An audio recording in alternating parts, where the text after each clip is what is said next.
우리 오늘 말씀 시편 107편 말씀 보도록 하겠습니다. 시편 107편 1에서 43절입니다.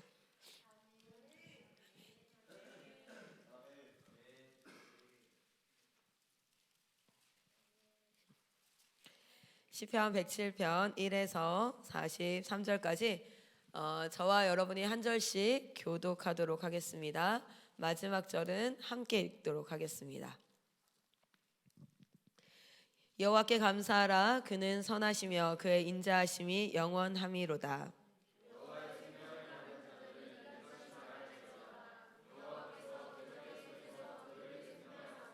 동서남북 각 지방에서부터 모으셨도다.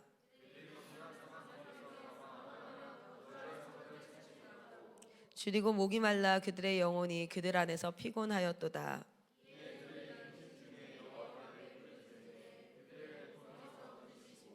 또 바른 길로 인도하사 거주할 성읍에 이르게 하셨도다.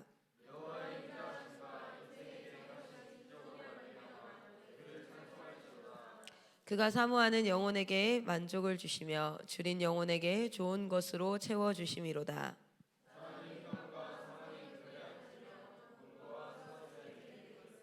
하나님의 말씀을 거역하며 지존자의 뜻을 멸시함이라.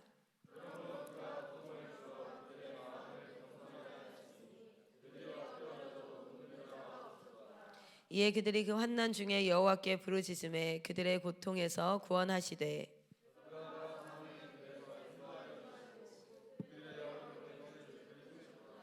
여호와의 인자하심과 인생에게 행하신 기적으로 말미암아 그를 찬송할지로다. 미련한 자들은 그들의 죄악의 길을 따르고 그들의 악을 범하기 때문에 고난을 받아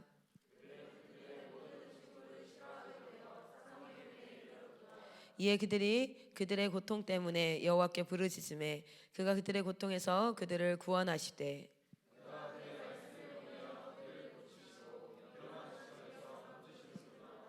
여호와의 인자하심과 인생에게 행하신 기적으로 말미암아 그를 찬송할지로다. 배들을 바다에 띄우며 큰 물에서 일을 하는 자는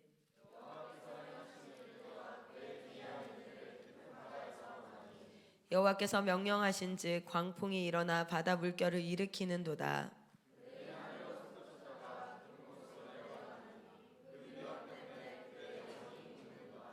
그들이 이리저리 구르며 취한 자 같이 비틀거리니 그들의 모든 지각이 혼돈 속에 빠지는도다.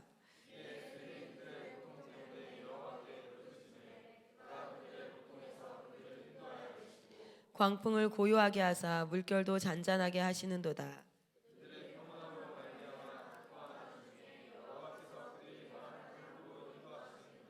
여호와의 인자하심과 인생에게 행하신 기적으로 말미암아 그를 찬송할지로다.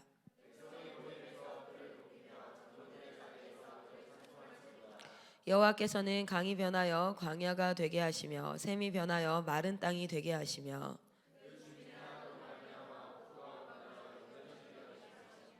또 광야가 변하여 못이 되게 하시며 마른 땅이 변하여 샘물이 되게 하시고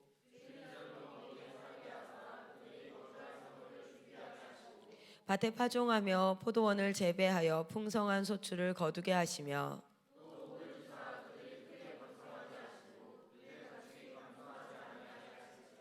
다시 압박과 재난과 우환을 통하여 그들의 수를 줄이시며 낮추시는도다.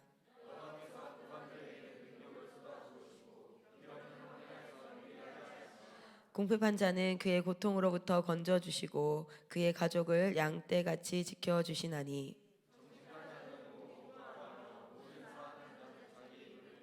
같이 읽겠습니다. 지혜 있는 자들은 이러한 일들을 지켜보고 여호와의 인자하심을 깨달으리로다. 아멘. 아멘. 우리 이 시간 같이 한번 오늘 하루를 두고 기도하는 시간을 좀 가졌으면 좋겠습니다. 하루 바인더를 다 작성하셨나요? 네, 우리 잠깐만 한 10분 정도만 바인더를 작성하는 시간을 가질 텐데요.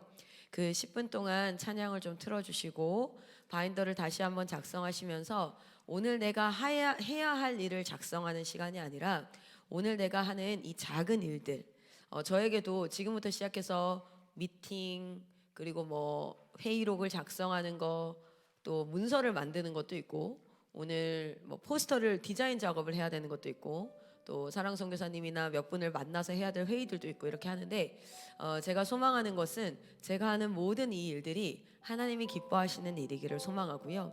이 모든 일들이 내가 하는 말 한마디가 누군가를 죽이기도 하더라고요. 내가 하는 행동 하나가 누군가를 절망에 빠뜨리기도 해요.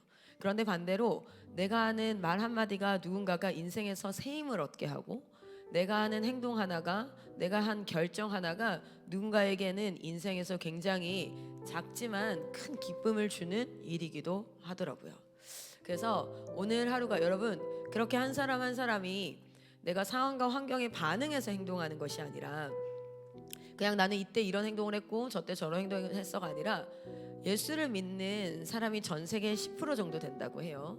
그런데 그 10%만이라도 그들의 삶을 하나님이 기뻐하시는 일들로 좀 신중하게, 그냥 말 한마디 툭 내뱉고 행동 하나 하고 그렇게가 아니라, 그렇게 하루하루를 착실하게 성실하게 살아간다면, 어쩌면 우리가 살아가는 이 세상은 예수 그리스도를 믿는 자들을 통해서 회복이 시작되었다는 것을 믿지 않는 자들이 느끼기 시작할지 몰라요. 믿는 사람들조차도 너무 쉽게 말하고 너무 쉽게 행동하고, 그리고 나의 이익을 위해서 다른 사람들이 어떤 결과를 가져올까, 이런 것들을 생각하지 않고 막 혼재되어서 섞여서 행동하고 살아가다 보니까, 그게 습관이 되다 보니까 사실은 지뢰받고 갔죠. 언제 어떤 일을 만날지 몰라요. 어떤 말 한마디 때문에 하루가 엉망진창이 될지, 어떤 일들 때문에 실제 우리가 겪고 있는 사건들, 강도, 뭐 범죄, 지금 사회에서 일어날 수 있는 많은 일들이 내가 어떤 일을 했기 때문에 거기에 응당한 원인을 제공해서 나오는 결과가 아니라, 그냥 길을 가다가 누군가가 기분이 나빠서 이렇게 폭력을 행사한다든지, 요즘에 묻지마 살인 사건이라든지 이런 것들도, 그런 일들이 참 많고, 나는 그 행동을 하지 않았는데 어떤 정치인의 결정으로 말미암아 인생의 그 수능이나 입시 진로가 다 막혀버리고 뭐 이런 경우들이 있어요, 실제로. 그래서 우리가 하루를 살아가는 이 바인더 기도가 참 중요해요. 그리스도인들은 그것이 습관이 되고 연습이 되어질 때, 훈련이 되어졌을 때, 그때에는 정말 강력한 힘을 나타냅니다. 내가 하는 말 한마디가, 우리 주원이가 지금 떠들고 있는데요. 주원아, 이쪽을 봐봐. 주원이가 그냥 짜증이 나서 하는 행동 하나가 나보다 나이 어린 한 아이에게는 상처가 될 수 있어.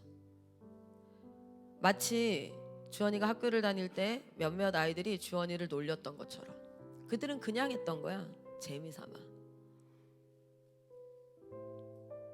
그런데 그 행동이 주원이한테는 인생에서 꽤 큰 상처가 되지.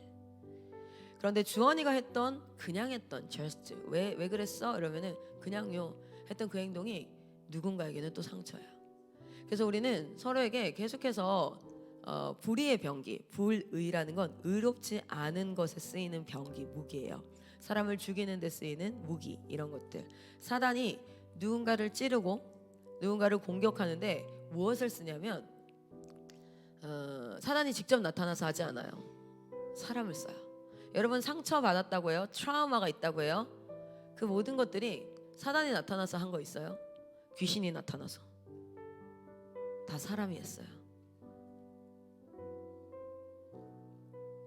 사단은 하나님이 창조하신 하나님의 사람을 통하여서 자신의 뜻대로 쓰길 원해요. 그래서 미워하게 하고, 분노하게 하고, 비교하게 하고, 또는 상처받게 하고, 뭐 여러 가지. 내가 누구에게 사로잡히냐에 따라서 달라요. 나는 피해 주지도 않았고 나는 피해 받지도 않을 거야 라는 생각을 하는 사람도 있어요. 그런데 자신을 믿지 마세요. 나는 그럴 수 있다라고 믿지 마세요. 난 피해 주지도 않았고 난 피해 받지도 않을 거야. 여러분, 부지중이라는 말이 있어요. 안을 붙자 알짓자. 알지 못하는 사이에 나는 누군가에게 영향력을 주고 살아요. 그래서 내가 어떤 물을 마시느냐가 되게 중요해요. 우리가 하나님의 생수, 하나님의 말씀 안에서 생수의 근원을 마시는 자와 세상에 정크푸드와 같은 그런 음식을 먹는 자는 나오는 게 달라요. 배출하는 게 달라요. 그래서 나를 믿지 마시고 나를 나무 가지가 되어서 나무에 붙어있는 포도나무 가지처럼 예수 안에 붙어있을 때 우리는 그래도 하나님의 통치함을 받을 수 있어요. 그래서 이것이 옳지 않구나 라는 것을 인지할 수도 있고, 오늘 우리 바인더를 한번 10분간 보면서 여러분 이 바인더에 기록되어 있는 이 내용과 오늘 저녁에 딱 눈을 감고 하나님이 질문하신다면, 아니요, 하나님이 아니라 제가 질문할게요. 여러분 어제 하루의 삶은 첫 번째 질문할게요. 여러분은 충분했다, 만족한다, 나 정말 최선을 다했다 라고 말할 수 있습니까? 만약에 어제 하루가 마지막이라면, 어제 하루가 마지막 숨을 내쉬는 하루였어요. 내 인생의 마지막 날이었어요. 그러면 여러분은 나 충분했다, 난 최선을 다했다, 불태웠다, 모든 것을, 난 후회 없다, 난 오늘 죽어도 괜찮다, 난 하나님 앞에 오늘 할 말 있다. 어제 하루가 그렇습니까? 하루하루가 쌓여서 인생이라는 게 되는 거예요. 우리는 당연히 내일이 올 거라고 생각하니까 오늘 하루를 그렇게 의미 있게 살지 않습니다.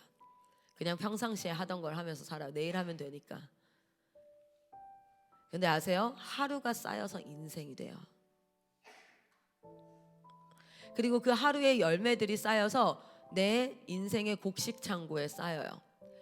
저는 지금 37살인데 요즘에 제가 뭘 보냐면 노후 준비 책을 열심히 보고 있어요. 제가 한동안 자본주의 열심히 공부한 거 아시죠? 그래서 50대 이후의 삶에 대해서 어떨까? 저는 10대 때 30대의 삶에 대해서 피부로 안 와닿았거든요. 그런데 보지 않고 경험하지 않고 먼저 준비하는 것이 유비무환. 준비하는 것이 나중에 근심이 없다. 어렸을 때부터 계속해서 미리 준비하는 걸 항상 연습을 당했어요, 엄마한테. 10대 때 30대 내 삶은 어떨까? 근데 지금은 제가 50대 내 삶에 대해서 생각하고 있거든요. 근데 제가 알지 못하는 걸 발견했어요. 50대부터 시작해서 막 여러 가지 이제 막 책들을 읽으면서 와우, 준비 제대로 해야겠다. 정말 겨울이 찾아오는구나. 춥고 배고픈 시즌이 찾아오는구나. 그때 근데 하나같이 하는 사람이 뭐냐면, 그 모든 노후 준비 책들의 공통적인 건 뭐냐면 10대, 20대, 30대, 40대 때 자신이 꼭 버려야 될 게 있더라고요. 그걸 버려야지만 50대 이후부터는 누군가의 도움을 받으면서 살 수밖에 없어요. 지금은 50대가 아니라 70대 정도 될 거예요. 노후에는 누군가의 도움을 받으면서 살 수밖에 없거든요. 그런데 그 도움이 은혜 갚음의 도움이 있고 동정의 도움이 있대요. 그리고 아예 그 도움이 없을 수도 있다는 거죠. 와우, 이런 시즌이 찾아오는구나. 난 지금 내가 너무 힘이 쓰니까, 내가 뭐든 할 수 있으니까, 아니면 지금 나가서 내가 알바라도 하면 되니까. 근데 그때는 그게 안 되는 나이가 오더라고요. 그럴 수 없는 나이, 뭐 이런 것들. 여러분, 제가 왜 바인더를 되게 중요하게 생각하냐면, 하루를 미리 생각하고 이 하루를 하나님 앞에 예배드리는 훈련이 안 되면 우리의 일생을 하나님 앞에 예배드리는 건 상상할 수 없어요. 하루를 예배를 드리고 그 다음 뭐가 연습이 되냐면 일주일을 예배로 드리고, 내 한 달을 예배로 드리고, 내 1년을 예배로 드리고, 내 삶을 예배로 드리는 것을 차근차근 연습하셔야 돼요. 안 그러면 예수 믿는다고 하지만 하루는 그냥 내 거야, 그 중에 시간을 좀 떼어서 하나님 앞에 내가 헌신한다라는 아주 교만한 말을 할 수 있어요. 내 거를 좀 떼어서, 헌금도 내 거를 좀 떼서 하나님 앞에 드리고, 내가 뭐를 좀 하나님을 도와준다고 표현해요. 제가 도와준다는 표현을 참 그렇게 좋아하지 않습니다. 남편이 아내를 도와준다는 말도 별로고요. 이것은 나에게 주어진 사명이에요. 도와주는 게 아니에요. 헌신하는 게 아니에요. 이건 나에게 주어진 내 일이에요. 나의 사명이에요. 나의 하루가 하나님 앞에 예배로 드려지는 것은, 그것이 하나님이 사랑하는 나의 육체를 돌보는 일이라면 오늘 쉬는 것도 예배예요. 자본주의 원리, 경제 원리 안에서 여전히 생각하고 있어요. 우리는 값을 매겨요. 값어치가 있어야 귀하다고 생각해요. 그래서 일을 해야지만 값어치가 있다고 생각해요. 그렇지 않아요. 우리의 모든 삶은 예배입니다. 오늘 내가 잠드는 것 또한, 이것 또한 우리 하나님 앞에는 의미가 있어요. 우리는 하나님을 주인으로 모시는 모든 순간이 가치가 있는 거예요. 일을 해야지만, 아주 효과적인 일을 해야지만 우리 릴리쌤이 필요한 존재가 되는 게 아니에요. 그냥 그 자체만으로, 하나님을 주인으로 모신 그 상태만으로가 예배예요. 우리 오늘 바인더를 한번 쭉 10분간 보도록 할 거예요. 그리고 일정 가운데 기도하십시오. 특별히 우리 검정고시 수업이 있다면 그 수업 가운데 하나님 지혜와 총명과 지식과 인내심과 기억력과 적용력과, 저는 이거 다 기도해요. 공부하기 전에 항상 기도하면 지혜와 집중과 인내심과 기억력과 적용력을 허락하여 주시고, 하나님 저에게 절제를 허락하여 주시고, 하나님 통찰력을 주셔서 하나를 배우면 열을 알게 하시고, 다 기도해요. 기억력 없는 거 아시죠? 머리에 새겨주세요. 막 이렇게 시간을 반복할 수 있는 힘을 주세요. 막 이렇게 기도해요. 그래서 기도하시면서 오늘 제가 두 가지 질문이었어요. 하나는 뭐냐면, 오늘 밤에 나에게 물어보세요. 나는 오늘 충분했는가? 나 오늘 최선을 다했는가? 누가 물어봐도 부끄러움이 없이, 난 오늘 더 이상 살 수 없습니까? 살 수 없습니다. 나는 100%다 불태웠습니다 라고 얘기할 수 있는가? 사람들이 그렇게 안 살거든요. 어제 잠들면서 제가 오랜만에 그렇게 얘기했어요. 불태웠다. 어제 오랜만에. 그리고 두 번째, 오늘 이 하루를 하나님이 예배로 받으셨는가? 아니면 비지바디 있어요. 몸만 바쁜 사람. 그러니까 하나님이 주인 돼서 하나님 눈치 본다는 건 그렇지만, 하나님과 함께 동역하는 게 아니라 주변의 사람의 말과 행동과 이것 때문에 움직이는 사람이 있어요. 진짜 내 내적 동기가 사랑쌤한테 안 혼나려고, 저 사람을 좀 심기를 불편하게 안 하려고, 레이첼쌤의 잔소리를 안 듣기 위해서, 또는 내가 또 이런 사람 있어요. 난 적당히 모범생 수준에 좀 속하고 싶은 사람이 있어요. 난 문제아가 안 되고 싶어. 그래서 내가 나의 뭐 때문에 reputation이라고 하죠. 뭐라고 해야 될까? 자기의 명성 때문에, 나의 이미지 때문에 또 이렇게 하는 사람이 있어요. 그게 아니라 내 모든 동기가 하나님인가?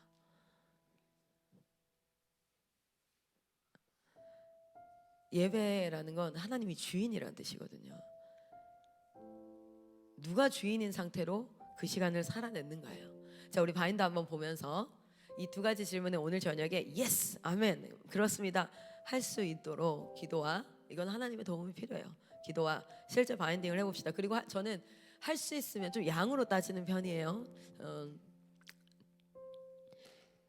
저는 이런 걸 너무 좋아해요. 따뜻한 물을 써도, 우리 지금 물탱크가 가득 있잖아. 그러면은 따뜻한 물을 쓰면은 내가 조금이라도 차가운 물을 쓰면 다른 사람이 따뜻한 물을 쓸 수 있겠지, 이런 계산이 있어요. 제가 예전에 엄마 아빠 일을 도와드릴 때 저희 사과를 이렇게 다 따면 사과 꼭지를 다 따야 돼. 그래서 나는 이제 학원 버스가 오는 시간이 30분 남았어. 그럼 제가 30분간 진짜 빨리 따요. 엄청 열심히 따요. 왠지 아냐면 내가 하나라도 더 하면 우리 엄마가 하나라도 덜 하겠지, 좀 이런 마음이 있었어요. 그러면서 공부할 때도 고등학교 3학년 3년 동안 해야 될 공부의 양이 100이라면 내가 1학년 때 어떤 생각을 했냐면, 최대한 많이 해놔야지. 고3 때 좀 편하려고요. 고3 때 대다수 3년 동안 아이들의 공부 비율이 보면 1학년 때 전체 해야 될 공부의 10%밖에 안 해요. 한 15% 많이 하는 애들은 20%까지. 2학년 때 한 4, 50%를 합니다. 그리고 고3 때 50%를 해요. 그래서 고3이 힘들어요. 근데 저는 고등학교 2학년 2학기 때 고등학교 3학년 진도까지가 다 끝났어요. 그래서 2학년 2학기 때 모의고사 체제로 들어갔어요. 그러니까 1등급이 나올 수밖에 없어요. 그거는. 그러니까 그런 계산을 할 수 있어야 돼요. 내가 토익을 공부를 한다. 그러면 RC가 450이다. LC가 450이다. 점수 빨리 올릴 수 있는 파트가 LC라면 LC를 430점만 확보를 해봐요. 400점만 확보를 해봐. 그러면 RC를 100점만 맞아도 500대야. 200점만 맞아도 반타작만 해도 600대가 나와요. 그러니까 저는 그런 계산을 좀 많이 하는 편이에요. 여러분 하루 이것도 양을 보세요. 검정고시 공부해야 될 양이 full도 100% 여기 딱 개수가 있다. 그럼 내가 오늘 최대한 땡겨서 에너지 있을 때 막 하고 막 이런 것들을 좀 계산을 해서 꽉꽉 하나라도 더하게. 그래서 이런 것들 설거지를 해야 돼. 그럼 난 설거지 하나만 하지 않아요. 설거지를 해야 돼. 그러면 성경 설교를 틀어놔요. 제가 요즘에 이제 그 청교도 관련한 거를 우리 저기 누구야? 까먹었다. 김남준 목사님이 청교도 시리즈들을 설교해 놓은 게 있어요. 청교도를 되게 공부하고 싶어가지고 그거를 듣고 있는데, 그거랑 이주용 목사님이 요한계시록 시리즈를 10개로 딱 해놓은 게 있어요. 그 두 개를 틀어놓고 설거지를 하면서 멀티태스킹 하면 너무 내가 좀 좋지 않아요? 들으면서 설거지를 해요. 그러면서 기록해야 될 게 있어. 그럼 잠깐 손 닦고, 아이패드는 그런 게 좋잖아요. 음성으로 해놓고 말로 하면은 기록이 딱 되고, 이렇게 해서 최대한 내 하루를 꽉꽉. 근데 그 이유가 뭐냐면 똑똑해지고 싶어서, 사람들한테 와 클라라 대단하다 이게 아니라, 그걸 통해서 여러분 클라라는 설교자예요. 설교자가 메시지가 풍성하지 않으면 너무 좀 그렇잖아요, 그죠? 그러니까 하나님 앞에 하나님 나에게 주신 잡을 탁월하게 하고 싶어요. 만약에 저한테 그 회개를 맡긴다, 그럼 난 그 회개도 탁월하게 하고 싶어요. 정말 우리 하나님은 탁월하신 분이기 때문에 예수를 만난 자들은 어떤 갈망이 생기냐면 탁월하고 싶어져요. 여러분이 탁월하고 싶어지는 그 마음이 있다면 오늘 이 시간 관리 바인더에 차근차근 꽉꽉꽉꽉 채워보세요. 그 최선을 다해 그렇게 살아요. 토익 점수 380에서 830 되는데 저 3개월 걸렸거든요. 380점에서 830 되는데 3개월. 근데 물론 저는 그때 이미 영어는 1등급이 나오고 있었어요. 그러니까 토익이라는 시험에 익숙하지 않아서 380이 나왔던 거긴 해요. 그래도 830 나오는데 3개월 걸리기는 쉽지 않아요. 근데 그때 어떻게 했었냐면, 진짜 단어를 제가 식당 내려갈 때 이렇게 계산을 했어. 어떻게 했냐면, 샤워할 때 5개 외우기, 아침에 씻을 때 5개 외우기, 양치질 할 때 하나 외우기, 식당 내려가서 밥 먹고 올라오면서 10개 외우기, 쉬는 시간마다 5개 외우기, 점심시간, 그러면 점심시간까지 오전에 단어가 이미 30개가 끝나. 오후에 쉬는 시간마다 단어 외우기, 단어 5개씩 외우기, 그리고 나서 저녁에 밥 먹으면서 10개 외우기, 그리고 뭐 하면서 하기, 이렇게 하면 오후에 30개에서 하루에 100개는 숙제와 상관없이 계속 외워. 그러면 300점이, 하루에 100개씩을 3개월을 외우잖아요. 그럼 300대 가요. 500대 600대 올라가요. 게으름이에요, 사실은. 머리는 어디에서 나오냐면 800대에서 900대 올리는 건 머리가 좀 있어야 돼. 수능도 3등급까지는 정말 노력이에요. 그때까지는 성실하게 노력하고 외우는 거야. 그건 머리 아니에요. 외우면 나올 수 있는 등급이 3등급이에요. 그렇기 때문에, 근데 이 2에서 1등급 올라가는 건 좀 달라요. 머리가 있긴 해야 돼. 검정고시는 무조건 노력이에요. 머리 없어도 돼요. 왜 그걸 확신할 수 있냐면, 수학 0점 나왔던 애가 수학 5점 나왔던 애가, 이 새끼는 찍었어도 15점은 나와야 되거든. 1번으로 찍어도 15점, 20점 나와야 되는데 이건 5점이 나오는 거였어. 이건 왜 너는 왜 번호를 여러 개로 찍었냐, 하나로 찍어야지 빙구야, 막 이러면서 그랬는데 5점 나왔어. 걔가 3개월을 진짜 죽자고 해서 95점이 나왔어. 근데 그 케이스가 한두 번이 아니에요. 검정고시는 머리가 아닙니다. 노력이에요. 검정고시 안 나오는 애들은 게으른 거야. 어쨌든 자, 우리 바인딩 한번 봅시다. 지금부터 한 10분 정도 시간을 드릴게요.